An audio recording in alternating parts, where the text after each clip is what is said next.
গীতৰ ভাষাৰে ডক্টৰ ভূপেন হাজৰিকাদেৱে সময়ে সময়ে আমাক বহু কথাই সকীয়াই থৈ গ'ল। সেইবোৰ আমি হৃদয়ংগম কৰিব পাৰিলোঁ জানো?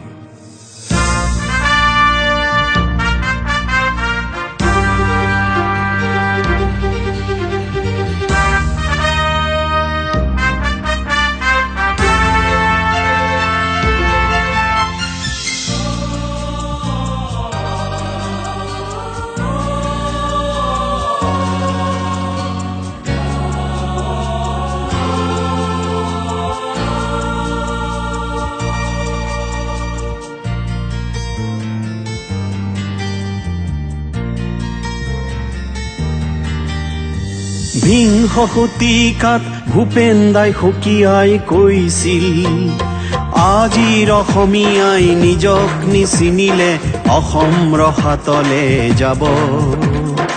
আজিৰ অসমীয়াই নিজক নবচালে অসমতে ভগনীয়া হ'ব। একবিংশ শতিকাত তাৰেই প্ৰমাণ হৈ গ'ল। অসমৰ মাটিতে খিলঞ্জীয়াৰ প্ৰভুত্ব নাইকিয়া হ'ল। আমি অসমীয়া নহওঁ দুখীয়া, কথাষাৰ ভাবি ভাবি হলো মগনীয়া। আমি অসমীয়া নহওঁ দুখীয়া, কথাষাৰ ভাবি ভাবি হলো মগনীয়া। হে মোৰ অসমৰ ৰাইজখন, কথাবোৰ নকৈ ভাবিবৰ হ'ল। হে মোৰ অসমৰ ৰাইজখন, কথাবোৰ দকৈ ভাবিবৰ হ'ল।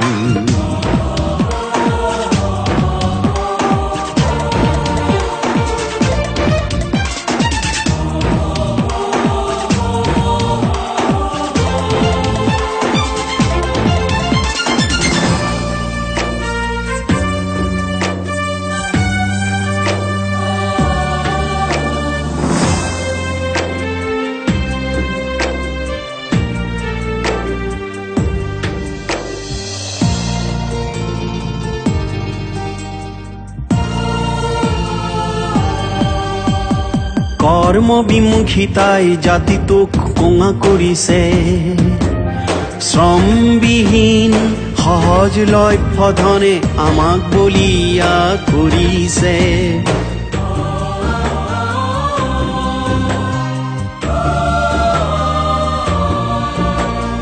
কৰ্মবিমুখিতাই জাতিটোক কোঙা কৰিছে। শ্ৰমবিহীন সহজলভ্য ধনে আমাক বলিয়া কৰিছে। ক্ষমতাৰ লোভত বিভেদৰ ৰাজনীতি আমাৰ মাজত সিঁচিছে। আমিবোৰ পুতলাৰ দৰে নাচিছো, হিংসা দেখাবতিছো।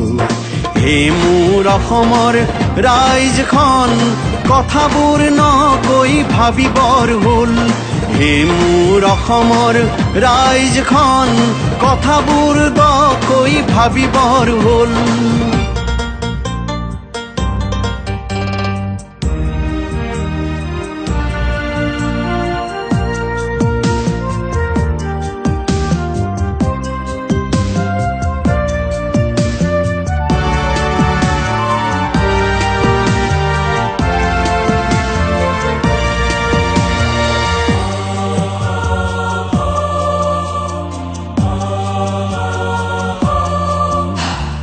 এটি দুটি কৰি আজি লাখ লাখ বিদেশী চানি ধৰিছে অসম জুৰি।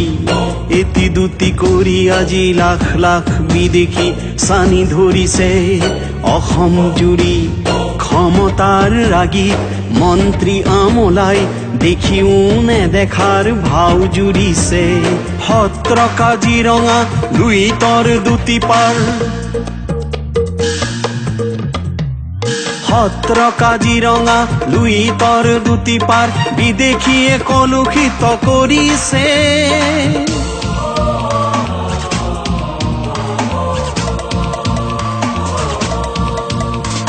ক্ষমতাৰ বাঘ জৰি হাতত লৈ আমাৰ ফালে চাই হাঁহিছে। ক্ষমতাৰ বাঘ জৰি হাতত লৈ আমাকো পলুঙা কৰিছে।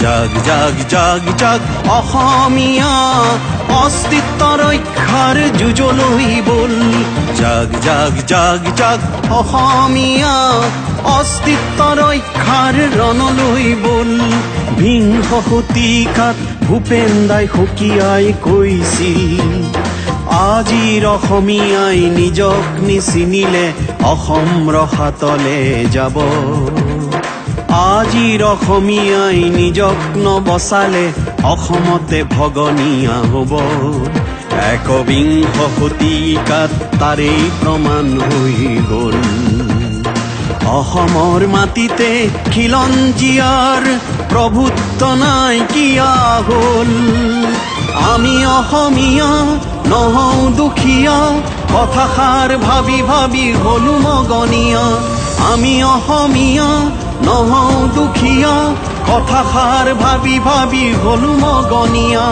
হে মোৰ অসমৰ ৰাইজখন কথাবোৰ নকৈ ভাবিবৰ হ'ল হে মোৰ অসমৰ ৰাইজখন কথাবোৰ দকৈ ভাবিবৰ হ'ল